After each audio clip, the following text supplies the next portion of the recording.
प्यारे दोस्तों नमस्कार, कैसे हैं आप सभी और कैसे चली आपकी बोर्ड एग्जाम की तैयारी। तो उम्मीद करूंगा आप सभी काफ़ी बेहतर होंगे और आपकी पढ़ाई भी लगातार बेहतरीन तरीके से चल रही होगी। तो जैसा कि आपको पता है कि हम इस चैनल पर क्लास 12th का सारे विषयों की कंप्लीट तैयारी आपको करा रहे हैं। तो आज के इस वीडियो के माध्यम से आपके सामने यहाँ पर हम कराने वाले हैं 12th हिंदी के मोस्ट इंपॉर्टेंट क्वेश्चन, जो कि आपका यहाँ पर 100 में 100 नंबर की तैयारी के अंतर्गत आपका होने वाला है। तो चलिए, आपको पता है कि भाई आपका जो हिंदी है 2025 बोर्ड एग्जाम के लिए, तो 24 फरवरी को हमारा हिंदी का पेपर होने वाला है। और 24 फरवरी के पेपर में आपको बिल्कुल हर एक क्वेश्चन को धुआं अगर करना है तो आज के इस वन शॉट क्लास को पूरा आप लोग जरूर देख करके जाइएगा। आज के इस क्लास के अंतर्गत जो आपका 100 नंबर हिंदी का पेपर है ना, ये 100 में 100 नंबर हम पक्का करने वाले हैं। तो कैसे होगा 100 में 100 नंबर पक्का, आप लोग इसको सोचकर बिल्कुल गलत मत सोचिएगा भाई, क्योंकि हिंदी में जो 100 नंबर का पेपर है, आप अगर चाहें तो 100 में 100 नंबर भी ला सकते हैं, लेकिन उसके लिए बहुत सारी चीज़ें मैटर करती हैं, जैसे कि आपका थोड़ा बहुत हैंड राइटिंग भी अच्छा होना चाहिए, उसके अलावा आपकी तैयारी तो बेहतरीन होनी ही चाहिए। तो चलिए यहाँ पर देखो, आज के इस वीडियो में क्या क्या हम पढ़ने वाले हैं। सबसे पहली बात, आपको कराए जाएंगे भाई यहाँ पर ऑब्जेक्टिव क्वेश्चन, जो कि आपको पता है कि हिंदी में हमारा टोटल कितने नंबर का ऑब्जेक्टिव आता है, तो भाई 10 नंबर का, ठीक है ना। 10 नंबर का आपका क्लास 12th हिंदी में ऑब्जेक्टिव पूछता है। फिर हम बात करेंगे गद्यांश और पद्यांश, जो कि ये भी आपके 10-10 नंबर के, यानी टोटल 20 नंबर का आपका रहेगा गद्यांश और पद्यांश से टॉपिक, ठीक है। फिर आपको संस्कृत में जैसे कि आपका श्लोक कैसे सॉल्व करना है ना, संस्कृत गद्यांश पद्यांश जो होते हैं ना।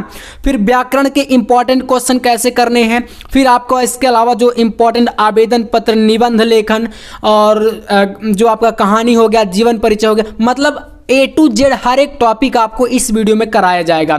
तो ये वीडियो काफ़ी इंपॉर्टेंट है। चलिए शुरू करते हैं। यहाँ पर सबसे पहले हम लोग कराएंगे आपको ऑब्जेक्टिव क्वेश्चन। तो देखिएगा भाई, बहुविकल्पीय प्रश्नों को और मेरे साथ आपको यहाँ पर आंसर देना है इनका। शुरुआत के 35 से लेकर के 40 क्वेश्चन ऑब्जेक्टिव टाइप के रहेंगे आपके, जो कि एकदम सिलेक्टेड क्वेश्चन है, मोस्ट इंपॉर्टेंट क्वेश्चन आपके होने वाले हैं। तो देखो यहाँ पर कह रहा है कि सही विकल्प चुन करके अपनी उत्तर पुस्तिका में लिखिए। और पहला प्रश्न आपके सामने है, भाषा योग वशिष्ठ के लेखक कौन है। तो पहला ही प्रश्न है और आपको भाई देना है यहाँ पर इसका आंसर। तो चलिए मेरे साथ आप लोग करते जाइएगा भाई, भाषा योग वशिष्ठ के लेखक कौन है तो बताना है आपको। और देखो, टेस्ट के तौर पर आप मेरी क्लासों को लिया करो, यानी कि जो चीज़ें आपको प्रोवाइड कराई जाती हैं तो आप इनको कभी भी ये मत सोचो कि यार बहुत ज़्यादा हार्ड है, या चाहे फिजिक्स का क्लास हो चाहे केमिस्ट्री का क्लास हो, कोई भी क्लास हो, उसको एंजॉय करते हुए जितना ज़्यादा आप पढ़ोगे उतना ही ज़्यादा वो चीज़ें समझ में आपको आती रहेंगी। तो भाषा योग वशिष्ठ के लेखक यहाँ पर मुंशी सदा शुक्लाल या सदल मिश्र या राम प्रसाद निरंजनी या मुंशी इंशाअल्लाह खां। तो यहाँ पर राइट आंसर हो जाएगा राम प्रसाद निरंजनी, जो कि आपके सामने दिया है ऑप्शन नंबर 3 में। तो ये वाला विकल्प आपका बिल्कुल क्या हो जाएगा, सही विकल्प हो जाएगा। चलिए नेक्स्ट क्वेश्चन पे आते हैं।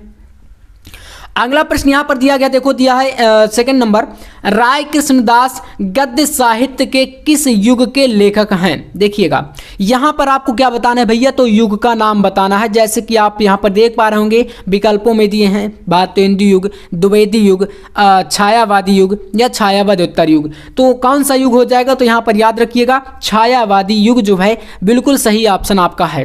तो ऑप्शन नंबर जो ग है हमारा, इसमें सही विकल्प आपको लगा देना है, ठीक है ना, टिक मार देंगे। तो दूसरा क्वेश्चन हो जाएगा। तीसरे प्रश्न पे आते हैं। 3rd नंबर क्वेश्चन है, अष्टयाम के रचयिता कौन है। तो देखो गोकुलनाथ बल्लभाचार्य हो गया, फिर इसके बाद यहाँ पर अगले विकल्प भी दिए गए जैसे नाभादास, तुलसीदास। तो अष्टयाम के नाभादास हो जाएंगे, कौन है, नाभादास। ये आपका ग नंबर विकल्प इसमें बिल्कुल करेक्ट हो जाएगा। नेक्स्ट क्वेश्चन पे आते हैं। तो देखिएगा क्वेश्चन नंबर 4 दिया है, साहित्यालोचन गद्य की विधा बताइए। यानी आपको बताना है कि जो साहित्यालोचन कृति है यह किस विधा की रचना है, जैसे नाटक हो गया, उपन्यास हो गया, आलोचना, निबंध, ऐसे विकल्प दिए हैं। तो देखिए याद रखिएगा, साहित्यालोचन जो है वह आलोचना विधा की रचना है। आप इससे भी याद रख सकते हो, जैसे कि यहाँ पर है साहित्यालोचन, आलोचन, तो बस आलोचना कर दो, ये आपका राइट हो जाएगा। इस तरीके से याद रखना, ठीक है ना। तो चौथे का आपका ग नंबर ऑप्शन बिल्कुल करेक्ट है। चलिए 5वां प्रश्न देखेंगे। नंबर 5 पर कह रहा है कि हरिश्चंद्र को भारतेंदु की पदवी से सुशोभित किया गया था। जैसा कि आपको पता है कि भाई हरिश्चंद्र जी को क्या बोलते हैं, तो भारतेंदु हरिश्चंद्र बोला जाता है, ठीक है ना। तो ये एक प्रकार से इनको पदवी दी गई थी, यानी कि इनका एक प्रकार से नाम रखा गया था। तो चलिए बताइए कि भारतेंदु जो है किस युग में जो है किस समय में इनको जो है पदवी दी गई थी। तो आपके सामने देख सकते हो कुछ ऑप्शन है, जैसे कि 1860 हो गया, 65 हो गया, 75 हो गया, 80 हो गया। तो राइट आंसर कौन सा होगा, याद रखिएगा 1880, यानी कि इनमें से सबसे बाद वाला जो टाइम है 1880 है। तो बस यही आपका क्या होगा, करेक्ट आंसर है, घ नंबर, इसको चूज कर लीजिएगा आप लोग, ठीक है ना। चलिए नेक्स्ट क्वेश्चन पे आते हैं। क्वेश्चन नंबर 6 देखिए, कह रहा है कि शिक्षा का उद्देश्य निबंध संपूर्णानंद जी द्वारा लिखित किस निबंध संग्रह से है। संपूर्णा, ये आपको यहाँ पर लगा देना है, ठीक है। संपूर्णानंद द्वारा लिखित कह रहा है किस निबंध संग्रह से संकलित है, यानी कि लिया गया है। जैसे भाषा की शक्ति हो गया, शिक्षा की दिशा और दशा हो गया, शिक्षा और संस्कृति हो गया, शिक्षा और समाज हो गया। तो यहाँ पर राइट आंसर आपका हो जाएगा भाषा की शक्ति, है ना, ये वाला। इसको भैया आप लोग बिल्कुल चूज कर लेना, जो हमारा क नंबर का ऑप्शन है वह बिल्कुल सही हो जाएगा इसमें, ठीक है ना। 6 का आपका का नंबर सही है। चलिए अब आते हैं 7वें नंबर क्वेश्चन पे। तो 7वें प्रश्न का आंसर आपको देना है। चलिए, अशोक के फूल निबंध है किसका है बताइए, नहीं कैसा निबंध है ना। अशोक का फूल निबंध है तो मनोवैज्ञानिक निबंध है, या ललित निबंध है, या बुद्धि प्रधान निबंध है, या ऐतिहासिक निबंध है। तो याद रखिएगा जो अशोक के फूल है ना, ये ललित निबंध है। कैसा निबंध है, तो ललित निबंध है, यानी कि आपके सामने जो दिया है ऑप्शन नंबर हमारा ख, ये सही हो जाएगा आपका, ठीक है। तो ख नंबर में आपको टिक कर देना, यानी 7वें का आपका हो जाएगा ख नंबर ऑप्शन सही। चलिए, तो 8वां प्रश्न आपके सामने आ चुका है भाई, और मेरे साथ आपको अगर ऐसे ही क्लास रेगुलर चाहिए, आपको वीडियो पसंद आते हैं तो आप लोग वीडियो को लाइक कर देना। आज के इस वीडियो का लाइक टारगेट रहेगा भाई हमारा 1K, यानी 1000 लाइक टारगेट रहेगा। और अगर आप लोग इतना कर दोगे ना, तो ऐसी ऐसी क्लासें ला दूंगा बोर्ड एग्जाम से पहले कि आप लोग जो कोर्स ले लेकर पढ़ रहे हो ना, इधर उधर कहीं पर आपने 1000 रुपए का कोर्स लिया, कोई क्रैश कोर्स चला रहा है, कोई दुनिया का कोर्स के नाम चला रहे हैं, आपको कोई कोर्स करने की जरूरत नहीं। मैं YouTube पर ही आपको फ्री क्लासें दे करके इतना सारी चीज़ें प्रोवाइड कर दूंगा कि आप लोग बोर्ड एग्जाम में जो 90% का सपना है, 95% का सपना है, उसको साकार करोगे। और लास्ट में आप आओगे भाई, जब आपका रिजल्ट आएगा, आप लोग, मैंने इसीलिए आपको जब नोट्स वगैरह प्रोवाइड करता हूं तो आपको नंबर भी दे रखा है। जब आपका रिजल्ट आएगा और अगर आपको ऐसा लगे कि मेरे से पढ़ करके आपका अच्छा रिजल्ट आया है या कुछ हेल्प हुई है, तो एक बार जरूर मेरे से कॉन्टेक्ट आप लोग करिएगा। हो सकेगा तो हम आपसे मिलने भी आएंगे, ठीक है ना। तो बिल्कुल आपको करना है, और इस बार बोर्ड एग्जाम में अपना एक झंडा गाड़ देना है, ये याद रखिएगा, ठीक है ना। तो चलिए, हरकू पात्र कह रहा है किस कहानी से संबंधित है बताइए। तो जैसे कि बलिदान हो गया, आकाशदीप, प्रायश्चित और समय, ये कहानियां हैं। तो राइट आंसर यहां पर लगाना है, देखो बलिदान कहानी, ठीक है, ये वाला बलिदान ऑप्शन का। ये हरकू पात्र, जो हरकू है ना एक नाम है, तो बलिदान कहानी में आया है ये नाम, इसलिए आपका का नंबर का विकल्प जो है सही हो जाएगा। आते हैं अगले प्रश्न पर। 9वां नंबर क्वेश्चन देखिए, इसमें कह रहा है कि श्रृंगार रस मंडन के रचनाकार कौन है। देखो, भारतेंदु, हरिश्चंद्र, महादेवी वर्मा, गोसाई विठलनाथ, या राधाचरण गोस्वामी। तो देखो, श्रृंगार रस मंडन के जो रचनाकार हो जाएंगे वह होंगे यहाँ पर गोसाई विठलनाथ, यानी कि आपको लगाना है ऑप्शन नंबर ग में, ठीक है, ये वाला विकल्प सही है। तो 9 नंबर का आपका कौन सा सही हो जाएगा, ग नंबर ऑप्शन, ठीक है। चलिए नेक्स्ट क्वेश्चन आते हैं। अगला है प्रेम सागर के लेखक। यहां पर देखो प्रेप लिखा है ना, तो इसको कर लो प्रेम। प्रेम सागर के लेखक कौन है। सदल मिश्र हो गए, सूरदास, राम प्रसाद निरंजनी, लल्लू लाल। तो यहां पर याद रखिएगा जो प्रेम सागर है वह लल्लू लाल जी की कृति है। किसकी, लल्लू लाल, यानी ऑप्शन नंबर आपका घ सही हो जाएगा, ठीक है। इसमें लगा दें तो 10 नंबर का कौन सा सही है भैया, तो घ नंबर ऑप्शन सही है। चलिए अगला आते हैं 11 नंबर प्रश्न पे। तो 11 नंबर प्रश्न थोड़ा सा लॉन्ग है, इसको पढ़िएगा ध्यान से। कह रहा है कि कलम का सिपाही, ठीक है, ये कृति है, हिंदी गद्य की कौन सी विधा के अंतर्गत आता है। और इसी को अथवा करके प्रश्न पूछ सकता है। कह रहा है कि अथवा कलम का सिपाही किस विधा की रचना है बताओ। तो जैसे कि कहानी हो गया, जीवनी, उपन्यास, रेखा चित्र, किसकी है भाई। तो यहां पर याद रखना कलम का सिपाही जीवनी विधा की रचना है, ठीक है ना। किसकी है, जीवनी, ये आपका हो जाएगा अमृत राय। चलिए अगला देखिए 12 नंबर प्रश्न को। कह रहा है कि हिंदी का प्रथम मौलिक उपन्यास, पहला उपन्यास। तो भाई हमको सबको पता है भाई परीक्षा गुरु होता है, ठीक है ना। तो परीक्षा गुरु राइट आंसर हो जाएगा। और आप लोग मेरे साथ सारे ऑब्जेक्टिव को सॉल्व करना, लास्ट में एक बार कमेंट करना प्यारा सा कि भैया मैंने 35-40 क्वेश्चन जो भी मैं आपको कराऊंगा बताना है कि मैंने इतने क्वेश्चन सही किए हैं, ठीक है ना, ताकि पता चल सके ना मुझे भी कि आप लोग कैसी तैयारी कर रहे हैं। चलिए 13 नंबर प्रश्न पे आते, देखिएगा यहाँ से कह रहा है कि पहला आंचल, यार यहाँ पर मैला आंचल होगा, ठीक है, मैला आंचल। मैला आंचल उपन्यास किसका है बताइए। इलाचंद्र जोशी हो गया, किशोरी लाल गोस्वामी, नागार्जुन या फणीश्वर नाथ रेणु। तो यहाँ पर याद रखना मैला आंचल जो है वह फणीश्वर नाथ रेणु जी का है ना। ये आपका सही हो जाएगा, ऑप्शन घ बिल्कुल सही है यहाँ पर, इसको कर लीजिए टिक मार लीजिए भाई। चलिए तो आप आते हैं भाई 14 नंबर प्रश्न पर। सच्ची वीरता ये क्या है भाई, एक रचना है। तो पूछ रहा है क्वेश्चन कि सच्ची वीरता नामक निबंध के लेखक कौन है। और अगर पूछे कि किस विधा की रचना है तो याद रखिएगा सच्ची वीरता क्या है, निबंध है, ठीक है। और अब बताना है कि किसकी है। तो यहाँ पर देखो वासुदेव चंद्र अग्रवाल, कन्हैयालाल मिश्र, प्रभाकर राय, कृष्णदास या सरदार पूर्ण सिंह। तो यहाँ पर राइट आंसर हो जाएगा आपका सरदार पूर्ण सिंह, बिल्कुल सही है। आपको इसी को टिक कर देना है, ठीक है ना, ये सही हो जाएगा आपका।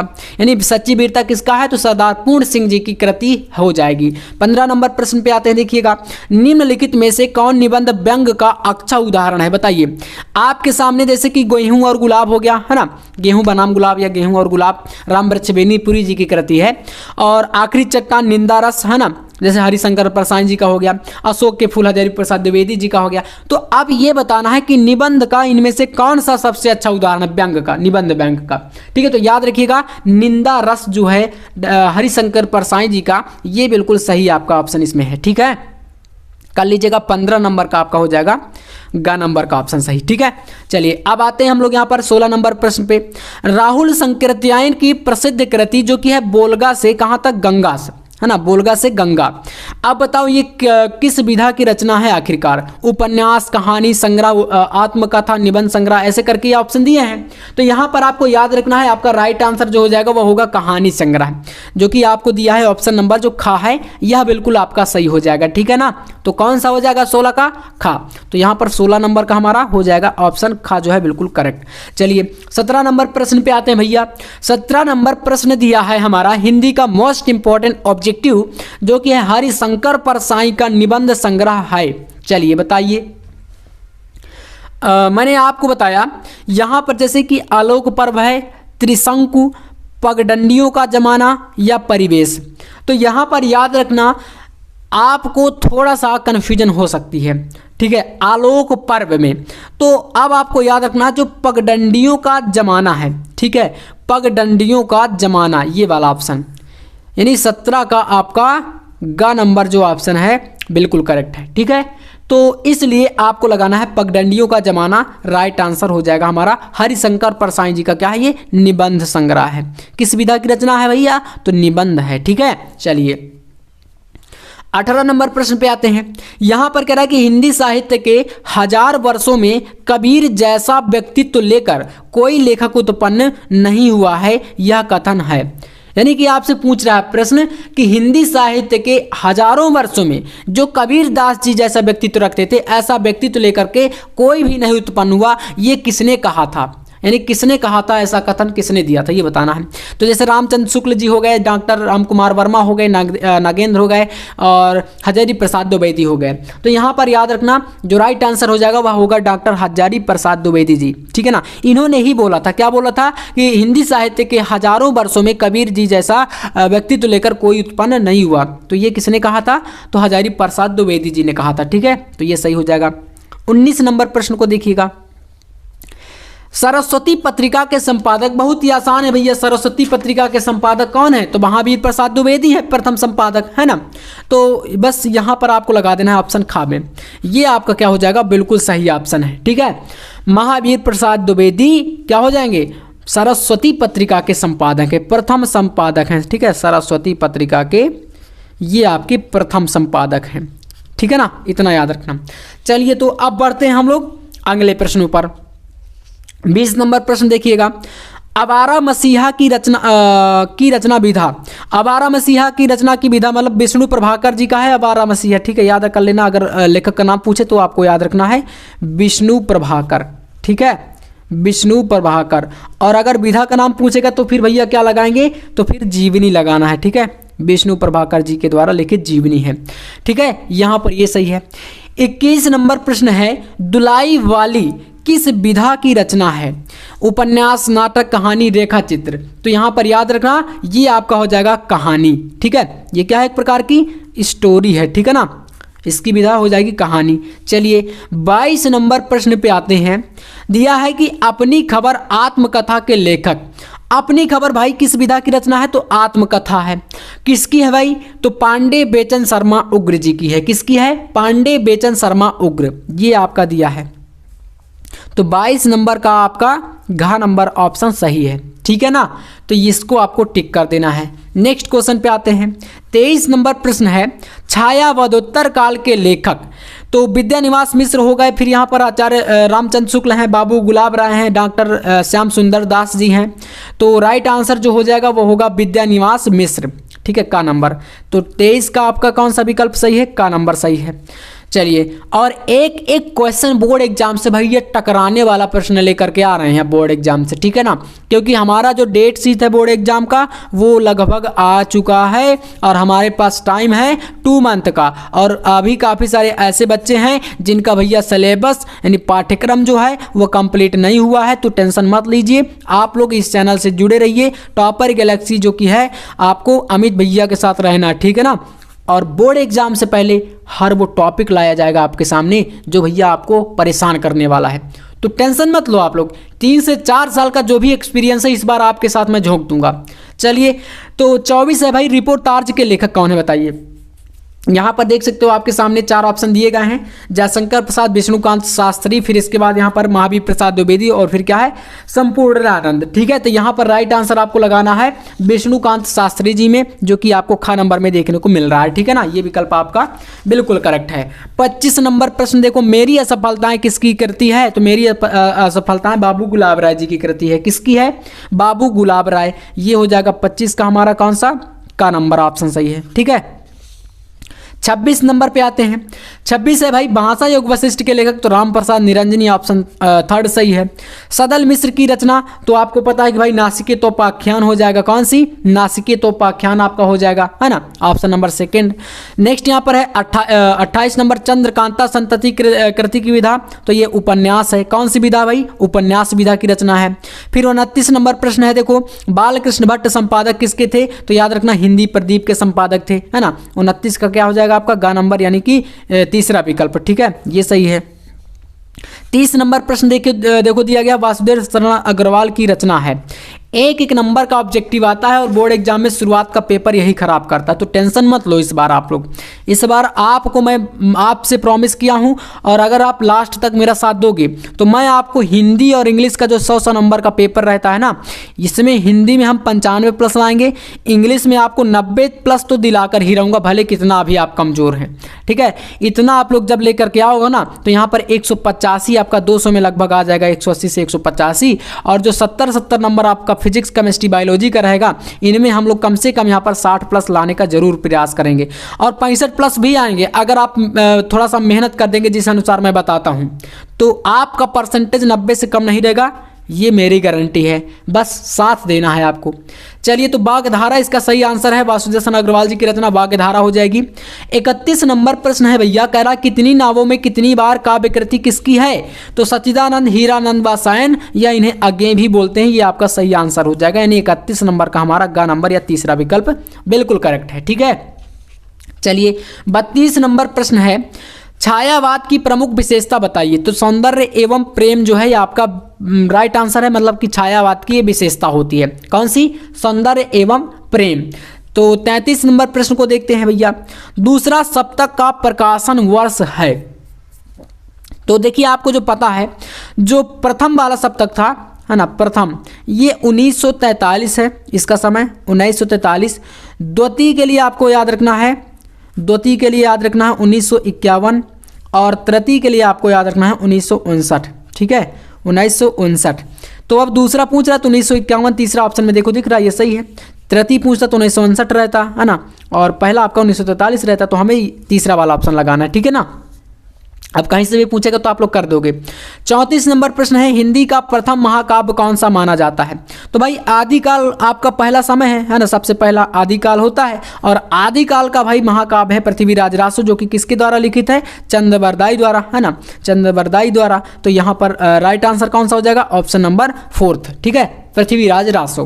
35 नंबर प्रश्न दिया है भाई, मैथिली शरण गुप्त जी की काव्य कृति कौन सी है? तो याद रखना प्रेमाम्बु प्रवाह, जो कि पहला विकल्प के अंतर्गत दिया है। तो 35 का आपका हो जाएगा ऑप्शन नंबर का, यानी पहला विकल्प, ठीक है। तो इस तरीके से हमने टोटल 35 ऑब्जेक्टिव अभी आप तक आपको करा दिए हैं। और कमेंट करना कि आपको इनमें से कितने क्वेश्चन सही सही आते थे, एक बार ईमानदारी से, ठीक है ना, ताकि आपका टेस्ट हो सके। तो अब यहाँ पर यह ऑब्जेक्टिव है और अब हम लोग यहाँ पर आएंगे गद्यांश पद्यांश वाले इंपॉर्टेंट क्वेश्चनों पर। तो चलिए सॉल्व करते हैं कैसे आपको गद्यांश, कैसे पद्यांश, किस तरीके से आपको अदर क्वेश्चनों को करना है बोर्ड एग्जाम में। उससे पहले आपके लिए एक बहुत ही अच्छी खबर है, अगर आप भी बोर्ड एग्जाम में जो मैं 95 का या 90+ का टारगेट लेकर के आपको बता रहा हूँ, तो अगर आप इनके नोट्स चाहते हैं, क्योंकि नोट्स के बिना तो कुछ होता नहीं, अगर आप चाहें तो भाई खुद से नोट्स बना सकते हैं, और अगर आप चाहें तो नोट्स परचेज भी कर सकते हैं, जो कि नाम मात्र के लिए मैंने ये प्राइस रखा है। 5 विषय Hindi, English, physics, chemistry, biology, इनका हैंड रिटन नोट्स प्लस आपको 7 सेट आपके इनके अनसॉल्व पेपर रहेंगे, जो कि मॉडल पेपर के तरीके से, है ना, वो सब कुछ मात्र 99 रुपए का प्राइस। आप समझो कितना कम प्राइस है 500 विषय का, है ना। तो कोई दिक्कत नहीं है, इतना आप लोग कर सकते हैं। स्टडी के ऊपर थोड़ा बहुत जो है काफ़ी सारे छात्र करते भी हैं। तो इस नंबर पर आप लोग कांटेक्ट कर सकते हो, 9511470534। ये हमारा व्हाट्सअप नंबर है, इस पर आप लोग कांटेक्ट कर सकते हो अगर आपको चाहिए, और बाकी आप लोग जो है कांटेक्ट करके यहाँ से इनको परचेज कर सकते हो। चलिए मिलते हैं, हम लोग शुरू करते हैं अगले क्वेश्चनों को। तो अब देखिए यहाँ से हमारे स्टार्ट होते हैं गद्यांश वाले प्रश्न, है ना। और आपको पता है कि जो गद्यांश आता है बोर्ड एग्जाम में टोटल हमारा 10 नंबर के लिए पूछा जाता है, ठीक है ना, ये 10 नंबर का आएगा। तो जैसे कि हमें सॉल्व करने का तरीका भी आना चाहिए, अगर 10 में 10 नंबर चाहिए तो, है ना। तो देखिए यहाँ से जैसे कि ये दिया गया है, आपको इसको पढ़ना है पहले, है ना, तीसरे प्रश्न के अंतर्गत आता है ये। तो इसको आप पढ़ोगे, यहाँ से कह रहा है कि मातृभूमि पर निवास करने वाले मनुष्य राष्ट्र, ये देखो राष्ट्र शब्द मिल गया ना, का दूसरा अंग है पृथ्वी हो और मनुष्य ना हो तो राष्ट्र फिर से मिल गया। तो भाई इससे एक चीज हमें पहचान में आती है कि ये जो राष्ट्र शब्द हमें मिल रहा है, हम ये पहचान गए कि ये राष्ट्र का स्वरूप जो चैप्टर है ना वासुदेव शरण अग्रवाल जी का, वहीं से है भैया। तो हमने क्या किया, पहचान लिया। अब जब पहचान लिया तो इसके प्रश्नों के ऊपर हम कर देंगे आक्रमण। तो चलिए फिर करते हैं। अब यहां से देखना पहला प्रश्न कह रहा है कि उपर्युक्त गद्यांश के पाठ का और लेखक का नाम लिखिए। कभी कभी प्रश्न को बदल देता है, कह देता है उपर्युक्त गद्यांश का संदर्भ लिखिए, वही चीज है ये, ठीक है ना।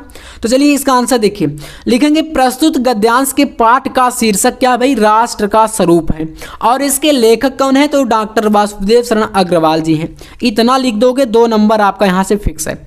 चलिए अगला प्रश्न कह रहा है कि रेखांकित अंश की व्याख्या कीजिए। अंडरलाइन पोर्शन यहाँ से दिख रहा है आपको, ये पृथ्वी माता है और जन सच्चे अर्थों में क्या है, पृथ्वी के पुत्र हैं। इस तरीके से इसका हमें व्याख्या करनी है। अब बोलेंगे भैया छोटा सा तो लाइन है कि इसकी व्याख्या हम कितनी ही कर देंगे। तो देखो क्या करना है, इसको लिखने के लिए ऊपर वाली लाइनों का सहारा लोगे आप लोग, थोड़ा ऊपर वाली लाइनों को समझोगे कि क्या आखिरकार बताया गया है। तो जैसे इसमें है जन के कारण ही पृथ्वी मातृभूमि की संज्ञा प्राप्त करती है, यानी कि मनुष्य के कारण ही पृथ्वी है और पृथ्वी के कारण ही मनुष्य है, एक दूसरे पर ये पूर्ण रूप से क्या है, आश्रित हैं, है ना। भाई मनुष्य नहीं रहेगा तो मतलब मनुष्य नहीं रहेगा तो पृथ्वी का क्या ही महत्व है ना। वैसे ही तो जन के कारण ही पृथ्वी मातृभूमि की संज्ञा, यानी कि हम लोग हैं तो हम ही तो पृथ्वी को माँ बोलते हैं या मानते हैं कि भाई पृथ्वी माता है, सब कुछ हमें देती है, हम नहीं रहेंगे तो कौन बोलेगा भाई, है ना। ऐसे ही तो चलिए इसकी देखिए व्याख्या, यहाँ से लिखेंगे हम लोग कि जिस प्रकार माता हमें जन्म देती है, पालन पोषण करती है, हमें प्यार करती है, उसी प्रकार पृथ्वी हमें अन्न देती है और इसकी धूल में हम खेल करके बड़े होते हैं, इसकी हवा में हम सांस लेते हैं और पृथ्वी एक माता के ही समान है, हमारा पालन पोषण करती है, पालन यहाँ पर कर लेना, करती है। अतः पृथ्वी एक क्या है, माता के समान है और मनुष्य सच्चे अर्थों में पृथ्वी के पुत्र हैं। मतलब जिस तरीके से हमारी माँ जो होती है हमें हमारा पालन पोषण करती है हर तरीके से, वैसे ही पृथ्वी भी हमारी माता है। क्योंकि आपको पता है कि भाई पृथ्वी में इतना सारा चीज़ें उत्पन्न होती हैं जो कि हम लोग ही यूज करते हैं। इस तरीके से इसका आप लोग व्याख्या कर दोगे। सेकंड क्वेश्चन यहाँ से 2 नंबर आपका क्लियर, 2 नंबर का हर प्रश्न रहेगा। तीसरा प्रश्न भैया कह रहा है कि राष्ट्र की कल्पना कब असंभव है, तो याद रखना आंसर हो जाएगा यदि पृथ्वी हो और मनुष्य ना हो, ठीक है। पृथ्वी हो और मनुष्य ना हो तो भैया राष्ट्र की कल्पना असंभव है। और इसका आंसर इसी में दिया है, देख सकते हो यहाँ पर है, पृथ्वी हो और मनुष्य ना हो तो राष्ट्र की कल्पना असंभव। मिल गया ना आंसर। ऐसे ही 4th नंबर का, पृथ्वी और जन दोनों मिलकर क्या बनाते हैं, तो पृथ्वी और जन दोनों मिलकर के राष्ट्र का स्वरूप संपादित करते हैं या बनाते हैं, इसी में आंसर है। आसान आसान से आते हैं, सारे 2-2 नंबर वाले प्रश्न हैं। 5वां प्रश्न है, पृथ्वी कब मातृभूमि की संज्ञा प्राप्त करती है, तो आप देख सकते हो यहाँ पर पृथ्वी कह रहा है मातृभूमि की संज्ञा जो है जन के कारण ही प्राप्त करती है। इसमें देखो आंसर है ना, तो बस यहाँ से आप लोग इसका आंसर दे दोगे, पृथ्वी मातृभूमि की संज्ञा जन यानी मनुष्य या लोगों के कारण ही प्राप्त करती है। ठीक है, तो टोटल यहाँ से 5 क्वेश्चन हुए 2-2 नंबर के, और एक क्वेश्चन का 2, 5 क्वेश्चन के आपके 2-2, तो यानी कि टोटल 10 नंबर यहाँ से हमारा क्या हो गया, फिक्स हो गया। बोलेंगे भैया अब तो आसान लगने लगा, तो बिल्कुल यार इतना ही आसान रहेगा। इसी के अथवा में एक रहेगा, जैसे मान लो ये वाला आपसे नहीं बन रहा पहले वाला, तो फिर आप लोग दूसरा वाला करोगे, है ना। तो जो भी पहले पेपर को, इसीलिए 3 घंटे जो 15 मिनट का टाइम रहता है, 15 मिनट इसीलिए दिया जाता है पेपर को पढ़ने के लिए, ताकि आप लोग पूरा अच्छे से पढ़ लो और जितने क्वेश्चन आपको आए ये लगे कि भाई कौन सा बिल्कुल आसान है हमारे लिए, उसको आप लोग चूज कर लो, फिर वही प्रश्न आप लोग करते चले जाओ, है ना। तो अथवा में देखो यहाँ पर दिया है आपके सामने एक, अशोक का वृक्ष जितना भी मनोहर हो, जितना भी रहस्यमय हो, जितना भी अलंकारमय हो, परंतु यह उस विशाल सामंत सभ्यता, सामंत करना है यहाँ पर, सामंत सभ्यता की परिष्कृत रुचि का ही प्रतीक है। इसको आप पूरा पढ़ सकते हो, इसके प्रश्नों को पढ़ सकते हो, सॉल्व कैसे करना है, हर प्रश्न को सॉल्व करके मैंने आपके सामने देखो रख दिया है, ठीक है ना। तो ऐसे ऐसे करके आप लोग हिंदी में भी यहाँ पर जितने भी प्रश्न हैं इनका पोस्टमार्टम करोगे इस बार, और आप जरूर करोगे, इसका मुझे पूर्ण विश्वास है। और जो तरीके मैं बताता हूँ आप यही तरीके अप्लाई करना। एग्जाम में किसी भी पेपर की इतनी क्षमता नहीं है जो आपको परेशान कर सके, और इसकी मैं गारंटी लेता हूं इस बार। बिल्कुल आप जुड़ के रहिए। चलिए, तो यहां से गद्यांश वाला टॉपिक खत्म हो जाएगा, ये भी 10 नंबर का।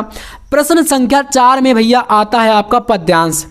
अब आएगा पद्यांश, देखिए यहां पर कह रहा है, ये भी 10 नंबर का रहेगा, ठीक है ना, ये भी रहेगा 10 नंबर का। यहां से दिया है, तदनंतर बैठी सभा उठच के आगे, नीले बिताने के तले दीप बहु जागे, टकटकी लगाए नैन सुरों के थे वे, परिणामोत्सुक उन भयातुरों के थे वे, उत्फुल्ल कौरौंदी कुंज वायु रह रहकर, करती थी सबको पुलक पूर्ण महकर, वह चंद्रलोक था कहाँ चांदनी वैसी, प्रभु बोले गिरा गंभीर नीर निधि जैसी। तो अब देखो ये वाला जो ना है, ये वाला जो मैंने आपको पद्यांश अभी पढ़ के बताया, आपको हो सकता है पहचानने में इसमें दिक्कत आएगी। और भाई इस बार के लिए इसीलिए मैंने आपको सामने इसको रखा है भाई, इस बार के लिए ना ये बहुत ज़्यादा महत्वपूर्ण है। और आपको पता है कि कहीं ना कहीं पूरे पेपर में 1-2 प्रश्न ऐसे जरूर आते हैं जो कि परेशान करते हैं बच्चों को, यानी आपको परेशान करते हैं भैया पहचानने में। तो कैसे पहचानेंगे, तो देखो मैं बता दूं, आप इसको अच्छे से अगर पढ़ोगे, है ना, अच्छे से अगर आप पढ़ोगे तो कहीं ना कहीं थोड़ा बहुत देखना। तदनंतर बैठी सभा उठच के आगे, सभा शब्द आया है और आपने पढ़ा क्या है, आपने पढ़ा है कैकेयी अनुताप, और आपने पढ़ा है भैया श्री राम जी की सभा। सभा क्या बोल रही थी, चिल्ला चिल्ला करके सभा बोल रही थी ना श्री राम जी, और जब कैकेयी जी का मतलब वहाँ पर पश्चाताप कर रही थी कैकेयी जी, तो उनको बोल रही थी ना कि भरत जी का बड़ाई कर रही थी और राम जी का बड़ाई कर रही थी कि ऐसी माता तो 100 बार धन्य है जो कि भरत जैसे पुत्र को, संस्कारी पुत्र को जन्म दिया। तो ऐसे ही सभा चिल्ला रही थी।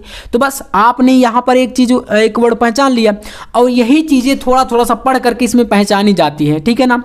तो चलिए अब हमने देखो पहचानने का ट्रिक आपको बता दिया, बाकी एक वीडियो आ जाएगा जो कि गद्यांश और पद्यांश को आप कैसे पहचानोगे इसके ऊपर रहेगा, ठीक है ना, पूरा का ट्रिक के ऊपर, गद्यांश का और पद्यांश का पूरा ट्रिक आने वाला है जल्द ही। तो आप लोग वीडियो को भाई लाइक वगैरह कर दिया करो, क्योंकि यार आपके लिए इतनी ज़्यादा मेहनत वगैरह करता हूँ, चिल्ला चिल्ला के अपना गला फाड़ रहा हूँ। चलिए पहला प्रश्न देखिएगा, कह रहा है कि प्रस्तुत पद्यांश के शीर्षक और कवि का नाम। यहाँ पर शीर्षक और कवि का नाम ना लिख करके बोल देगा प्रस्तुत गद्यांश का भैया संदर्भ लिखो, वही चीज़ है सेम, संदर्भ लिखो या इस तरीके से आ जाएगा, वही चीज़ रहेगा, ठीक है ना। तो देखो आपको मैंने पहचान कर बता दिया, तो आप लिख दोगे प्रस्तुत पंक्तियाँ कैकेयी का अनुताप नामक कविता से उद्धृत हैं या नामक पाठ से उद्धृत हैं या लिया गया है, तथा इसके जो रचनाकार हैं या बोल सकते हो कवि या रचयिता हैं वो कौन है, तो वेदी युग के प्रसिद्ध राष्ट्र कवि मैथिली शरण गुप्त जी हैं। हैं। राष्ट्र कवि की उपाधि से इनको सम्मानित किया गया, किसको? मैथिली शरण गुप्त जी को। तो ये यहाँ से 2 नंबर का आपका प्रश्न क्लियर है, इतना करने पर मिलेगा 2 नंबर, ठीक है ना। चलिए अब हम लोग आते हैं सेकंड क्वेश्चन पर। सेकंड नंबर प्रश्न दिया भाई, प्रस्तुत पद्यांश किस प्रसंग से संबंधित है? तो किस प्रसंग से लिया गया है? चलिए तो इसको लिखना, प्रस्तुत पद्यांश में पंचवटी की प्राकृतिक छटा का मनोहारी वर्णन किया गया है। वही चीज तो है जब भगवान राम से कौन मिलने आए थे? भरत जी, है ना, मिलाप वगैरह हो रहा था, तो वही चीज यहाँ पर बताया गया। तदनंतर बैठी सभा उठच के आगे, नीले बिताने के तले दीप बहु जागे, और टकटकी लगाए नयन सुरों के थे वे, परिणामोत्सुक उन भयातुरों के थे वे, उत्फुल्ल करौंदी कुंज वायु रह रह कर, करती थी सबको पुलक पुलक पूर्ण महमा कर, वह चंद्रलोक था कहाँ चांदनी वैसी, प्रभु बोले गिरा गंभीर निधि जैसी। तो ये प्रकृति के बारे में बताया गया यहाँ पर कुछ चीज़ें। तो बस आपको इसका जो है व्याख्या करना है ऐसे कि प्रस्तुत पद्यांश में पंचवटी की प्राकृतिक छटा का मनोहारी वर्णन किया गया है। प्रकृति के सौंदर्य का यह वर्णन उस क्षण का है, यानी उस समय का है जब यहाँ भारत के साथ, भारत नहीं यार, भारत करना है ना, भरत जी के साथ अयोध्या वासियों को श्री राम से भेंट करने हेतु रात्रि सभा का आयोजन किया गया था, है ना। तो वही का है, माने कि भरत जी जो है जब मिलने के लिए जा रहे थे तो उससे पहले उन्होंने सभा करी थी, है ना, वही सभा की बात यहाँ पर हो रही है और उसी का वर्णन किया गया है। तो बस प्रसंग समझ में आया कि कहाँ का प्रसंग है ना। चलिए तो अब आप लोग कर दोगे इतना। चलिए अगला प्रश्न कह रहा है कि पंचवटी के प्राकृतिक सौंदर्य का वर्णन करिए। तो बस इसी में आप देख सकते हो सारी चीजें बताई गई कैसे वर्णन करना। तो आप लिख दो कि पंचवटी प्राकृतिक सौंदर्य अनुपम था, खिले हुए करौंदे थे, है ना, करौंदे वरौंदे इसी शब्द में आया है, पुष्पों से भरे हुए बगीचे से रह रह कर आने वाली मंद मंद शीतल सुगंधित पवन वहाँ उपस्थित लोगों को पुलकित कर रही थी, यानी प्रसन्न कर रही थी, ठीक है। वहाँ ऐसी मनोहर चांदनी छिटक रही थी। यहाँ पर देखो ना, कह रहा है कि इसमें वह चंद्रलोक था कहाँ चांदनी वैसी, प्रभु बोले गिरा गंभीर निधि जैसी। तो ऐसी चांदनी जो है छिटक रही थी जिसका अन्यत्र मिलना दुर्लभ है, यानी वैसी चांदनी कहीं अदर जगह पर नहीं मिल सकती है, ऐसी चांदनी थी वहाँ पर। वहाँ पंचवटी की सभा चंद्रलोक सी प्रतीत हो रही थी, मतलब ऐसा लग रहा था कि भाई पंचवटी में कि चंद्रलोक में आ गए क्या, ऐसी जो है वहाँ पर सुंदरता थी। तो ये हो जाएगा आपका तीसरा प्रश्न और 2 नंबर मिल जाएगा, ठीक है ना। तो मज़ा आ रहा है ना, एक बार आप लोग कमेंट करिएगा। चलिए ये चौथा प्रश्न है, प्रस्तुत पंक्तियों के माध्यम से कवि द्वारा किस भाव की अभिव्यक्ति हुई है। तो जो मैथिली शरण गुप्त जी हैं उन्होंने इसमें कौन सा भाव बताया, तो देख सकते हो, प्रस्तुत पंक्तियों के माध्यम से कवि द्वारा रात्रि के समय पंचवटी आश्रम के आसपास की प्राकृतिक छटा के मनोहारी होने का भाव अभिव्यक्त किया है। बस हर प्रश्न का उत्तर भैया वहीं पर घुमा फिरा करके आपको ला रहा है। तो देख सकते हो भाई, अब तो टेंशन नहीं आपको लेना है, और अगर आपने टेंशन लिया ना तो समझ लेना आपको मारूंगा मैं। चलिए यहाँ से ये आपका हो जाएगा आंसर। चलिए 5वां प्रश्न देखते हैं, और यहाँ से भाई कह रहा है कि तदनंतर का संधि विच्छेद, जो कि आपके सामने आया है ना, हमने कहीं पर पढ़ा था ना, इसमें ये तदनंतर का मतलब होता है उसके बाद या बाद, है ना। तो इसका भैया संधि विच्छेद करना, तो देखो याद रखना, तद धन अंतरम, अंतर, ठीक है ना, तद धन अंतर, तो इसका हो जाएगा तदनंतर, इस तरीके से संधि विच, और यहाँ पर व्यंजन संधि है, अगर पूछे तो उसका नाम भी बताना है, तो व्यंजन संधि आपका यहाँ पर इसमें हो जाएगा, ठीक है। तो यहाँ से ये 5वां प्रश्न था, और 2 × 5 यानी कि टोटल हो गए आपके 10 नंबर पक्के हो गए ना। अब बताओ क्या अलग से कहीं मंत्र पढ़ना है क्या, कुछ नहीं, हिंदी में इस बार 95 चाहिए हमें, बिल्कुल चाहिए तो चाहिए। अब इसके बाद अथवा में एक रहेगा, मान लो ऊपर वाला नहीं आपको अच्छे तरीके से 1-2 प्रश्न आपसे मिस्टेक हो रहे हैं, तो फिर क्या करोगे आप लोग, फिर भैया इस नीचे वाले पे टूट पड़ोगे। जैसे कि ये क्या दिया है, आज की दुनिया विचित्र नवीन, प्रकृति पर सर्वत्र विजयी पुरुष आसीन है, बने नर के करों में वारी विद्युत, भाप हुक्म पर चढ़ता उतरता है, पवन का ताप है नहीं बाकी कहीं व्यवधान लांघ सकता, ना सरित सिंधु एक समान, ऐसे दिया है। अब देखो इसके आपके प्रश्न है पूरे 1st, 2nd, 3rd, 4th, 5th, 5 प्रश्न है टोटल, एक प्रश्न का 2, यानी टोटल 10 नंबर यहाँ से। तो चलिए एक तो मैंने बता दिया ना, अब तो दिक्कत नहीं आएगी। अब हम लोग आते हैं अगले प्रश्न पर। यहाँ से है प्रश्न संख्या 5। प्रश्न संख्या 5 में का नंबर दिया है आपके सामने, कह रहा है कि निम्नलिखित में से किसी एक लेखक का साहित्यिक परिचय देते हुए उनकी प्रमुख रचनाओं का उल्लेख कीजिए और अधिकतम शब्द सीमा 80 शब्द। 80 शब्दों में लिखना है। 5 नंबर का ये जीवन परिचय किसका है, तो लेखक का है। कह रहा है किसी एक का, जैसे कि 3 दिए हैं आपके सामने, तो कोई एक करना है। तो चलिए हजारी प्रसाद द्विवेदी जी का भैया बहुत ज़्यादा महत्वपूर्ण है ये। इस बार बोर्ड एग्जाम में हजारी प्रसाद द्विवेदी और एक आपका डॉक्टर वासुदेव सना अग्रवाल जी का, ये 2 जीवन परिचय जो है ना इस बार के लिए बहुत ज़्यादा इंपॉर्टेंट है और इसका हम लोग कराते हैं आपको। चलिए तो देखिएगा, हजारी प्रसाद द्विवेदी जी का जीवन परिचय। आचार्य हजारी प्रसाद द्विवेदी का जन्म 1907 ईस्वी में बलिया जिले के आरत दुबे का छपरा ये स्थान है और सन जो है 1907 में हुआ था। इनके पिता का नाम श्री अनमोल द्विवेदी और माता का नाम श्रीमती ज्योतिषमती था, है ना। इनकी शिक्षा का प्रारंभ संस्कृत से हुआ। इंटर की परीक्षा उत्तीर्ण करने के बाद इन्होंने काशी हिंदू विश्वविद्यालय से ज्योतिष तथा साहित्य में आचार्य की उपाधि प्राप्त की। अब इसके बाद सन 1940 में हिंदी एवं संस्कृत के अध्यापक के रूप में शांति निकेतन चले गए। यहीं इन्हें विश्व कवि रविंद्रनाथ टैगोर जी का सानिध्य मिला, यानी इनका साथ मिला था। साहित्य सृजन की ओर अभिमुख हो गए थे वहीं से और 1956 ईस्वी में काशी हिंदू विश्वविद्यालय के हिंदी विभाग में अध्यक्ष पद पर नियुक्त हुए। कुछ समय तक पंजाब विश्वविद्यालय में हिंदी विभागाध्यक्ष के रूप में भी कार्य किया। सन 1949 में लखनऊ विश्वविद्यालय ने इन्हें डीलिट यानी इसको बोलते हैं डॉक्टर ऑफ लिटरेचर तथा सन 1957 ईस्वी में भारत सरकार ने पद्म भूषण की उपाधि, देखो पुरस्कार भी याद रखना, पद्म भूषण इन्हें 1957 में मिला था। कभी कभी ऑब्जेक्टिव में ये प्रश्न बन जाते हैं, इनको मिला था। और 18 मई 1979 को इनका देहांत यानी देहावसान हो गया। तो ये तो था भाई जीवन परिचय इतना सारा। अब इनका साहित्यिक परिचय भी पूछता है, तो साहित्यिक परिचय में देखो क्या लिखना है, ध्यान से अगर समझोगे ना तो एक एक नंबर आपके लिए जो है बिल्कुल इंपॉर्टेंट रहेगा और एक भी नंबर बोर्ड एग्जाम में नहीं कटेगा, ये आपका अमित भैया आपसे प्रॉमिस करता है। चलिए तो साहित्यिक परिचय में देखो लिखेंगे आप, द्विवेदी जी ने बाल्यकाल से ही व्योमकेश शास्त्री से कविता लिखने की कला सीखनी आरंभ कर दी थी।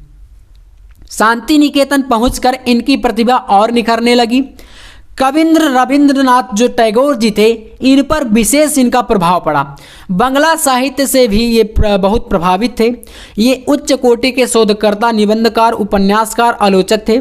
सिद्ध साहित्य, जैन साहित्य, अपभ्रंश साहित्य को प्रकाश में लाकर तथा भक्ति साहित्य पर उच्च स्तरीय समीक्षात्मक ग्रंथों की रचना करके इन्होंने हिंदी साहित्य की महान सेवा की है। वैसे तो द्विवेदी जी ने अनेक विषयों पर उत्कृष्ट कोटि के निबंधों एवं नवीन शैली पर आधारित उपन्यासों की रचना की है, पर विशेष रूप से वैयक्तिक एवं भावात्मक निबंधों की रचना करने में ये अद्वितीय रहे हैं। द्विवेदी जी उत्तर प्रदेश ग्रंथ अकादमी के अध्यक्ष और हिंदी संस्थान के उपाध्यक्ष भी रहे हैं। कबीर पर उत्कृष्ट आलोचनात्मक कार्य करने के कारण इन्हें मंगला प्रसाद पारितोषिक मिला था। ये इतना आपको देना है इनका साहित्यिक परिचय, ठीक है। अब इसके बाद कृतियां भी पूछता है ना। तो देखो मैंने यहाँ पर पूरा एक्सप्लेन कर दिया है, आप चाहो तो इसमें थोड़ा बहुत काट पीट करके और छोटा कर सकते हो, है ना, अपने हिसाब से। चलिए तो अब हम बात करते हैं इनकी रचनाओं की, कृतियों की। तो देखो निबंध की बात करें तो आपको कोई दो याद करना है, इतने सारे याद नहीं करना। मैं आपको बता रहा हूँ जो आपको आसान लगे वही आप याद कर लेना। जैसे भी निबंध में विचार और वितर्क, कल्पना हो गया, अशोक के फूल हो गया, और हिंदी साहित्य के साथ ही कल्पलता, विचार प्रवाह, आलोक पर्व, ये इनके निबंध हैं। उपन्यास की बात करें, पुनर्नवा हो गया, बाण भट्ट की आत्मकथा, चारुचंद्र लेखा, नामदास का पोथा। आलोचना की बात कर लें, सूर साहित्य, कबीर, सूर काव्य, दास काव्य, हमारी साहित्यिक समस्याएं, हिंदी साहित्य की भूमिका, साहित्य का साथी, साहित्य का धर्म, हिंदी साहित्य, समीक्षा साहित्य, नख दर्पण आदि, हिंदी कविता, साहित्य का मर्म, भारतीय वांग्य, कालिदास की ललित योजना। इतने सारी कृतियां हैं, तो आपको ये पूरा नहीं याद करना, बिल्कुल मैं आपको सजेस्ट नहीं कर रहा हूँ। जैसे आप निबंध की कोई 2 निबंध याद कर लो, है ना, उपन्यास में कोई 2 कर लो, आलोचना का कोई 1-2 कर लो, बस इतने में काम हो जाएगा। तो ऐसे लिखोगे तो पूरा नंबर आपको मिल जाने वाला है। इसके बाद आपका आता है कवि जीवन परिचय। देखो कवियों की बात करें हम यहाँ पर, तो कौन कौन से जीवन परिचय इंपॉर्टेंट है। आप जीवन परिचय लिख लोगे ना, आप लोग कैसे लिखना है, किस तरीके से लिखने पर नंबर मिलते हैं, कितना लिखना है, ये तो आपको पता है कि भाई शब्द सीमा तो 80 होती है, और मैंने जो बताया वो तो आपका ज़्यादा था, 80 से ज़्यादा ही था। तो कहीं ना कहीं आपको थोड़ा बहुत कम करके लिख देना है, वो सही रहेगा। इतना दिया हूँ मैं, और इससे कम आप लोग तैयार करके आराम से नंबर ला दोगे, ठीक है। तो यहाँ से देखो जयशंकर प्रसाद जी का very very important, Mahadevi Verma very important, Sachchidanand Hiranand वासायनगे वेरी इंपॉर्टेंट। यानी ये वाला जो तीसरा वाला है उतना इंपॉर्टेंट नहीं है, लेकिन ये दो शुरू के बहुत इंपॉर्टेंट है। और इनके साथ आप लोग कर लीजिएगा मैथिली शरण गुप्त जी का, है ना, मैथिली शरण गुप्त जी का, है ना, ये वाला जीवन परिचय। और एक आपका कर सकते हो अयोध्या सिंह उपाध्याय जिन्हें हरिऔध बोलते हो आप, है ना, हरिऔध, तो इनको भी आप कर सकते हो। तो ये आपके 2 से 4 जीवन परिचय बहुत इंपॉर्टेंट है, जो कि कवि जीवन परिचय है आपके, ठीक है, कवि जीवन परिचय, और 5 नंबर इनका। तो इस तरीके से लिखने का तरीका आपको पता चल गया, कौन कौन से इंपॉर्टेंट है वो आपको पता चल गया, और आपके पास पर्याप्त समय है, आप आराम से इनको करके अच्छे नंबर ला सकते हो। अब देखो 5 नंबर का एक टॉपिक आएगा क्वेश्चन नंबर 6 के अंतर्गत, जो कि है ध्रुव यात्रा कहानी के उद्देश्य पर प्रकाश डालिए, अधिकतम शब्द सीमा 80 शब्दों में। अथवा में है, आप इसको कर सकते हो, या तो आप अथवा में नीचे दिया है पंचलाइट और बहादुर, ये भी अथवा में है। तो मतलब आपके सामने है पहला ध्रुव यात्रा, दूसर का है आपके पास पंचलाइट, तीसर का आपके पास बहादुर, और सभी में लगा है अथवा। तो कोई एक चूज करके और उस पर टूट पड़ो, जैसे कि हम लोग पंचलाइट के ऊपर आक्रमण करने वाले हैं। तो चलिए पंचलाइट कहानी का हम लोग लिखते हैं सारांश, 80 शब्दों में लिखकर आपको बताऊंगा, 80 शब्दों में, जी हाँ, देखना कितना शॉर्ट में लिखा हूं। यहां से आपको लिखना है, और ये सारे वर्ड मैंने छांट करके लिए हैं, ताकि मतलब ऐसा ना लगे कि यार भाई बहुत ज़्यादा टाइम लग रहा है। तो टाइम को हमें बचाना है यार। बोर्ड एग्जाम में 3 घंटे का अगर समय है ना हमारे पास, 3 घंटे 15 मिनट, तो मान लो आप लोग 5 मिनट पेपर को पढ़ोगे, 3 घंटे 10 मिनट आप ले लो। 3 घंटे 10 मिनट में आपको लास्ट के जो 10 मिनट है वो बचा के रखने हैं, क्योंकि फिर आप लोग कॉपी को पूरा चेक करोगे कि भाई कितना हमने किया, कितना थोड़ा हमारा मिस्टेक कहाँ पर है, कॉपी को बांधना, सारे चीज़ें एडजस्ट करना। 3 घंटे में पेपर को करके हमें खाली हो जाना है। तो देखना पंचलाइट फणीश्वर नाथ जी के द्वारा ये लिखी गई है। फणीश्वर नाथ रेणु जी की कहानी पंचलाइट का सारांश इस प्रकार से है। यह कहानी बिहार के एक छोटे से गांव में रामनवमी के मेले के दौरान घटित होती है। इस मेले में महतो टोली के पंचों ने एक पेट्रोमैक्स लाइट खरीदी थी, जिसे गांव वाले पंचलाइट कहकर पुकारते थे। अब देखो ये जरूरी नहीं है कि मैं जैसा बता रहा हूँ आप वैसे ही करो। मैं कहानी पढ़ रहा हूँ, आप सुन लो, समझ लो, और अपनी भाषा में लिख करके वहाँ पर चले आना। बस लीपा पोती मत करना, समझ रहे हो, कि भाई कहीं पर काटो, कहीं पर पीटो, कहीं पर सो जाओ, कहीं पर, ऐसा नहीं करना, ठीक है ना। तो पंचलाइट जलाने के लिए कौन इस पर सवाल उठा, मतलब ले आए और उन्हें जलाना नहीं आता था, तो ये सवाल उठा। पंचायत में गोधन का हुक्का पानी बंद कर रखा था। गोधन कौन था भाई, एक वहाँ पर उन्हीं के महतो टोली का एक कोई युवक था, है ना। तो क्योंकि वह सलीमा का गाना गलियों में गाता रहता था और लड़कियों को छेड़ता रहता था, इसलिए उसका हुक्का पानी बंद करने का मतलब यहाँ पर यह है कि उसको समाज से निकाल दिया गया था। अब यहाँ पर गोधन की जो प्रेमिका थी मुनरी, गोधन से प्रेम करती थी, इसलिए उसने अपनी सहेली कनेली को बता दिया। क्या बताया, कनेली ने सरदार से बताया। तो ये बताया था कि गोधन भाई पंचलाइट जलाना जानता था। तो यहाँ से आपको लिखना है कि जब कनेली ने जो सहेली थी ना, तो उसने क्या किया भाई, मुनरी की सहेली ने सरदार को बताया, मतलब बात इधर से उधर आगे बढ़ती गई। तो तब यह बात पहुंचा दी कि गोधन पंचलाइट जलाना जानता है और गांव में पंचायत बैठती है, और गोधन को क्या होता है भाई, गांव से निकाला गया था क्योंकि उसको, तो उसकी सज़ा को जो है वो मुकर्रर मतलब यहाँ पर की जाती है, मतलब उसको माफ़ कर दिया जाता है, उसको बुलाया जाता है। तो गोधन के गाँव छोड़ने के बाद गाँव वाले एक पेट्रोमैक्स लाइट को लेकर के जब आए थे, तो बस यही सारी समस्याएं थी, और आगे की बातों को जो है आप लोग बना करके अपने अकॉर्डिंग जो है उनको पेश कर सकते हो, मतलब कि लिख सकते हो। और जब वो पंचलाइट को जला देता है, तब उसको पुनः से सारी गलतियों को जो है क्या किया जाता है, उसकी गलतियों को माफ़ कर दिया जाता है, और माफ़ करके उसको पुनः समाज में रख लिया जाता है। तो इस कहानी के जरिए भाई साहब जो लेखक है वह क्या दिखा रहे हैं, तो कुल मिलाकर के इस कहानी से लेखक जो है बिहार के एक छोटे से गांव के आचार विचार, रीति रिवाज, भाषा, जीवन शैली का परिचय देते हैं। मतलब गांव वाले इतने, मतलब समझ लो कि जो पढ़े लिखे पहले के ज़माने में ज़्यादातर लोग नहीं होते थे, तो इतने सीधे थे कि भाई उनको देखो एक छोटा सा काम जो पंच लाइट है ना, उसको जलाना नहीं जानते थे। आप समझ लो कि कैसे लोग थे। तो बस यही जो है गांव के एक चीज़ों को जो है दर्शाया गया। लेकिन आज के टाइम पर अब ऐसा कुछ नहीं है। अब जो है गाँवों में भी बहुत से लोग पढ़े लिखे होते हैं और बहुत ज़्यादा स्मार्ट होते हैं, है ना। लेकिन पहले ऐसा नहीं था। तो इस तरीके से देखो यहाँ पर अगर आप इसको पूरा देखोगे तो 80 शब्दों में लगभग हो जाएगा आपका, और इतना शॉर्ट में ही आपको लिखना है ताकि हमारा जो टाइम है वह भी ज़्यादा बेकार ना जाए और जो हमारी चीज़ें हैं वह क्लियर तरीके से लिख जाएं और हमें नंबर अच्छे मिल जाए, क्योंकि ये 5 नंबर का रहता है। ठीक है। अब इसके बाद एक टॉपिक आता है जो कि बोर्ड एग्जाम में आपका बिल्कुल फिक्स रहता है। वो क्या है? तो भैया कहता है कि स्वपठित खंड काव्य। इसमें आपके जिले में अपने जिले के अनुसार होता है ना, अपने जिले के अनुसार। एक बार आप लोग कमेंट करना कि आप किस जिले से हो। ठीक है। अपने जिले के अनुसार जो आपको पढ़ाया जाता है ना। आपके स्कूल में आपके जो हिंदी के टीचर होंगे वो बताते होंगे कि भाई आपके ज़िले में कौन सा आने वाला है।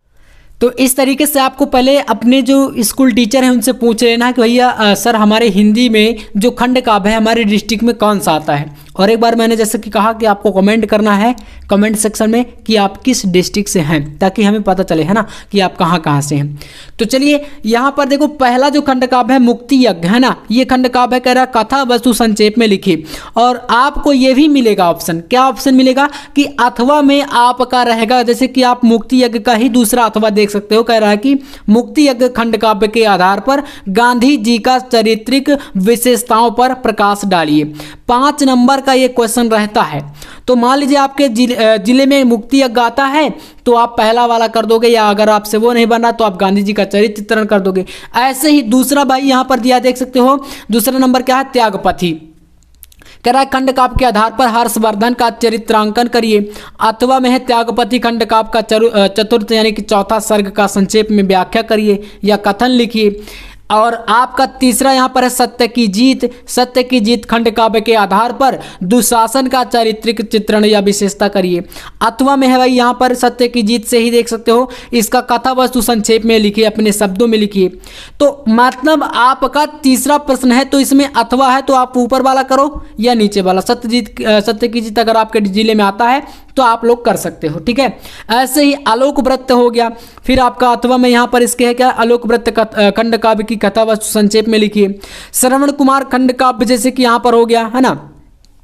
इसी के अथवा में हर एक खंड काव्य के अथवा में प्रश्न रहेगा, ये चीज आपको याद रखना है।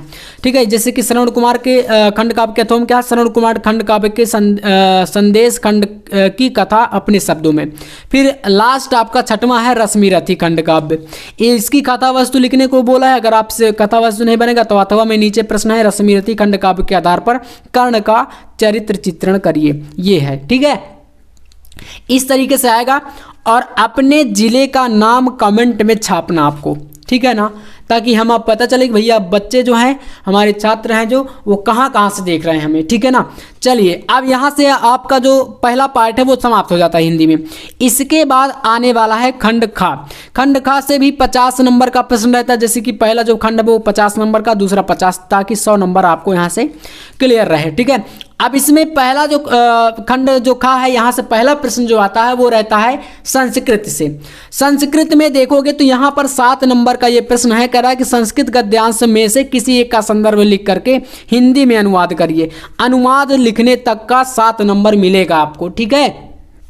देखना यहाँ पर ये दिया है आपके सामने एक ये वाला बहुत ज़्यादा महत्वपूर्ण है। संस्कृतस्य साहित्यम सरसम व्याकरण च सुनिश्चितम तस्य गद्य पद्य च लालित्यम भावबोध सामर्थ्यम अद्वितीय श्रुति माधुर्य च वर्तते किम बहुना चरित्र निर्माणार्थम यादृशीम सत्प्रेरणा संस्कृत वाङ्मयम ददाति न तादृशीम किन दिन चेत। सॉरी, थोड़ा संस्कृत मुझे पढ़ना कम आता है ना, तो मैं क्लियर आपसे बोल रहा हूँ। तो काफ़ी सारे लोगों को प्रॉब्लम रहती है ना संस्कृत में। तो मूलभूतानाम मानवीय गुणानाम यादृशी विवेचना संस्कृत साहित्ये वर्तते न अन्यत तादृशी दया दानम शौचम औदार्यम अनुसूया क्षमा अन्ये चानेको गुणा अस्य साहित्यस्य अनुशीलनेन संजायते। तो ये आपका दिया है। आप देखो ससंदर्भ हिंदी व्याख्या को बोला है आपसे, तो संदर्भ कैसे लिखोगे आप लोग, तो मैं शॉर्ट में बता देता हूँ। आप जब इसका संदर्भ लिखोगे तो आपको इतना कर देना है, सिर्फ क्या करेंगे, लिखोगे प्रस्तुत, है ना, क्या है भाई, गद्यांश है, तो लिखोगे प्रस्तुत संस्कृत गद्यांश हमारी पाठ्य पुस्तक संस्कृत दिग्दर्शिका के कौन से पाठ से है, तो संस्कृत भाषाया महत्तम पाठ से अवतरित है। इतना लिखने का संदर्भ रहता है, 2 नंबर इसका मिलेगा। फिर 5 नंबर हिंदी अनुवाद का, तो हिंदी अनुवाद को ऐसे करना है आपको। आप कैसे लिखोगे, संस्कृत साहित्य सरस है, पहली लाइन का हो गया, है ना। व्याकरण सुनिश्चित है ना, व्याकरण सुनिश्चित लिखा है ना, तो इसका व्याकरण सुनिश्चित है। इसके गद्य और पद्य में लालित्य भावों को स्पष्ट करने की शक्ति है। अनुपम श्रुति मधुरता है ना, ये देखो भावबोध समर्थन अद्वितीय श्रुति माधुर्य वर्तते ऐसे दिया है। किम बहुना मतलब कि इससे ज़्यादा और क्या कहें, और अधिक कहने से क्या है। चरित्र के निर्माण के लिए जैसी विवेचना हमें संस्कृत साहित्य देता है, वैसी प्रेरणा किसी दूसरे साहित्य में नहीं है। मौलिक मानवीय गुणों का जैसा विवेचन संस्कृत साहित्य में है, दूसरे साहित्य में नहीं है। अब देखो, दया दान शौचम औदार्यम अनुसूया क्षमा, यानी कि दया दान पवित्रता, उदारता, निंदा न करना, क्षमा, दूसरे अनेक गुण इस साहित्य में अनुशीलन से उत्पन्न होते हैं। तो ये आपका भाई 7 नंबर का रहता है, ठीक है, 7 नंबर इससे क्लियर। अब इसी के अथवा में भी एक रहेगा। मान लो भैया आपको ये वाला नहीं आता, तो फिर आप लोग दूसरा वाला इसको करोगे, जो ये दिया है, बौद्ध युगे इमे सिद्धांता वैयक्तिक जीवनस्य अभ्युत्थानाय प्रयुक्ता आसन पद परम दृढ़ इमे सिद्धांता राष्ट्रानाम। अब यहाँ पर क्या है, परस्पर मैत्री सहयोग कारणानि ऐसे दिया है। विश्व बंधुत्वस्य विश्व शांतनेश्च साधनानि सन्ति राष्ट्र नायकस्य। तो अब देखो यहाँ पर क्या है, श्री जवाहरलाल नेहरू महोदयस्य प्रधानमंत्रित्व काले चीन देशेन सह मैत्री पंचशील सिद्धांता अधिकृत्य एवा भवत, ऐसे पूरा दिया है। तो भाई आप इसको कर सकते हो, ठीक है। पंचशील सिद्धांत जो आपका पाठ है वहीं से है और इम्पॉर्टेंट है, तो अथवा में रहेगा और 2 रहेंगे, 2 में से कोई एक करना रहेगा। ऐसे ही खा नंबर प्रश्न, ये भी 7 नंबर का श्लोक इसमें आता है, इसका भी संदर्भ हिंदी अनुवाद। संदर्भ वैसे ही लिखना है आप लोगों के, प्रस्तुत पद्यांश हमारी प्रस्तुत पद्यांश संस्कृत दिग्दर्शिका के सुभाषित रत्नानी पाठ से अवतरित है, बस पाठ का नाम लिख दो। और अनुवाद कैसे लिखना तो आपके सामने है, आप देख सकते हो। जैसे ये आपके सामने दिया है यहाँ पर, भाषा सुमुख्या मधुरा दिव्या गिरवाणी भारती तस्या ही मधुरम काव्यम तस्मादपि सुभाषितम। अब अनुवाद देखो, जैसे यहाँ पर भाषा सुमुख्या मधुरा दिव्या गिरवाणी भारती, तो सभी भाषाओं में मुख्य भाषा देव भाषा, और उसमें भी बस मधुर भाषा क्या है, संस्कृत है। मतलब संस्कृत को भैया बहुत ही अच्छी भाषा, देवों की भाषा माना गया है ना। उसमें भी काव्य अच्छे और सुंदर हैं, उसमें भी काव्य क्या है, अच्छे सुशोभित होते हैं। इसलिए संस्कृत श्लोकों और मंत्रों देवी देवता पर जो है इनसे प्रसन्न होते हैं। भाई आपने देखा होगा जब शादी विवाहों में आपने देखा होगा भाई, जो पंडित जी होते हैं वो संस्कृत से ही मंत्र पढ़ते हैं। आपने कभी नहीं देखा होगा कि भाई वो इंग्लिश में मंत्र पढ़ रहे हैं, है ना, ऐसा नहीं होता है। तो देवों की भाषा क्या है, संस्कृत है। मतलब संस्कृत एक प्राचीन भाषा है हमारे भारत देश की, तो कह सकते हो कि इससे देव प्रसन्न होते हैं। तो ये हो जाएगा इसका हिंदी अनुवाद। ऐसे ही अथवा करके एक और दिया है, सहसा विदधित न क्रियाम विवेका परमापदम पदम ब्रगुते ही विमरस कारणम गुगलुबद्धा ही सौम्यव संपदा। अथवा अनुवाद इसका देखो, किसी कार्य को बिना सोचे विचारे अनायास नहीं करना चाहिए। कोई भी कार्य उसको सोच समझ कर करना चाहिए, अनायास नहीं करना चाहिए। विवेकहीनता आपदाओं का परम या आश्रय स्थान होती है। अच्छी प्रकार से गुणों का लोभी संपदाएं विचार करने वाले का स्वयं वर्णन करती हैं, उसके पास चलकर आती हैं या चली जाती हैं। ऐसे करके आप इसका अनुवाद कर सकते हो। बाकी मैंने संदर्भ बता दिया कि कैसे लिखना है। संदर्भ आपको सिर्फ इतना कर देना है, लिखोगे प्रस्तुत, है ना, प्रस्तुत पद्यांश तो पद्यांश, गद्यांश तो गद्यांश। प्रस्तुत पद्यांश संस्कृत दिग्दर्शिका। अब संस्कृत दिग्दर्शिका के कौन से पाठ से है, तो जैसे सुभाषित रत्नानी से है तो लिख दोगे सुभाषित रत्नानी नामक पाठ से अवतरित है। इतना लिखने का मिल जाता है 2 नंबर, और हिंदी अनुवाद का मिलता है 5 नंबर। टोटल 5 + 2 मिला करके मिलता है 7 नंबर आपको संस्कृत में। अब एक प्रश्न आपका यहाँ से आता है मुहावरे। देखो मुहावरे और लोकोक्तियाँ 2 नंबर यहाँ से। जैसे अंगूठा दिखाना, तो भाई अंगूठा दिखाना मतलब किसी को धोखा दे देना, है ना। वो होता है ना आप किसी का काम बना रहे हो और जब आपका कोई काम आ जाए अचानक से तो सहयोग मांगो, तो भाई वो आपको अंगूठा दिखा दे, तो इसका मतलब क्या हुआ, उसने आपको धोखा दे दिया। तो क्या हो गया, अंगूठा दिखाना मतलब धोखा देना, है ना, धोखा देना। और वाक्य का प्रयोग तो भाई बहुत आसान है, अपने से कर सकते हो। पहाड़ टूटना बड़ी मुसीबत आना, धूल में मिलाना यानी कि मिट्टी में मिलाना, या कह सकते हो, है ना, पानी पानी होना यानी कि शर्म आना। ऐसे करके इनका अर्थ लिख दोगे, वाक्य में प्रयोग कर दोगे तो 2 नंबर आपका मिल जाएगा। और आपको करना कितना है, तो 4 दिए हैं, 4 में से किसी एक को करना है। आप देख सकते हो क्वेश्चन को, इसलिए पहले पढ़ लिया करो अच्छे से। अब एक नया पैटर्न आया है भैया, जो कि है 5 नंबर का एक अपठित गद्यांश। ये बोर्ड एग्जाम का एक नया पैटर्न है, ठीक है। इससे पहले यहाँ पर संधियाँ पूछी जाती थी, अब आ चुका है आपका अपठित गद्यांश 5 नंबर के लिए। और ये क्लियर नहीं है कि कहाँ से आएगा, कहीं से भी उठा करके पूछ सकते हैं आपसे।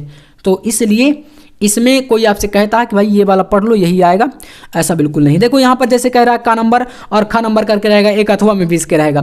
किसी देश की उन्नति अथवा अवनति वहाँ के नारी समाज पर निर्भर करती है। जिस देश की नारी जागृत, शिक्षित और गुणवती होती है वही देश संसार में सबसे अधिक उन्नत समझा जाता है। इस दृष्टिकोण से ही भारत के वैदिक युग में नारी का महत्व, कौन सा युग भैया, वैदिक युग, याद रखना।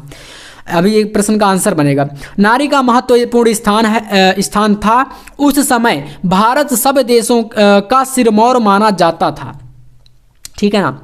सरस्वती, लक्ष्मी और दुर्गा आदि देवियां विद्या, धन और शक्ति की प्रतीक मानी जाती थी। और आज भी है भाई साहब, सरस्वती माँ को हम लोग मानते हैं, लक्ष्मी जी को मानते हैं, दुर्गा माँ को मानते हैं। ये सभी क्या है, देवियों का प्रतीक है आज के टाइम पर भी, और ये पुराने से चली आ रही है परंपरा, है ना। तो इसलिए हम भी मानते हैं। जीवन के लिए भी ये तीनों ही महत्वपूर्ण साधन हैं। ये नारी रूपी देवियों की कृपा से ही प्राप्त हो सकते हैं। अतः भारतवर्ष में सर्वत्र यानी कि सब जगह देवियों का पूजन होता है। मनु ने तो यहाँ तक कह दिया है कि जिस घर में नारी का सम्मान नहीं है उसको कभी रिद्धि सिद्धि प्राप्त नहीं हो सकती है ना। तो नारियों का सम्मान बहुत पुराने समय से चला रहा है। अब देखो जैसे कि पहला प्रश्न है, जीवन के लिए कौन से साधन महत्वपूर्ण बताए गए हैं।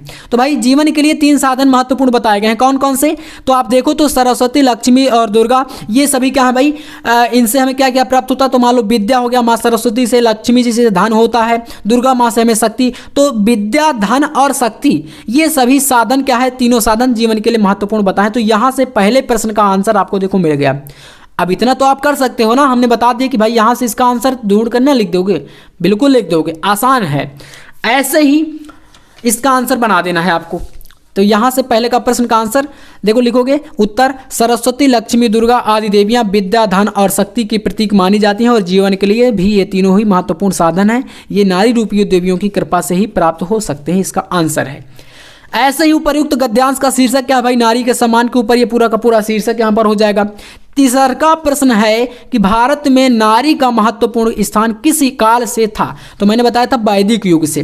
तो इसका आंसर क्या हो जाएगा, लिखोगे कि भारत में वैदिक युग से ही क्या था, नारी का महत्वपूर्ण स्थान था। ये इसका आंसर है।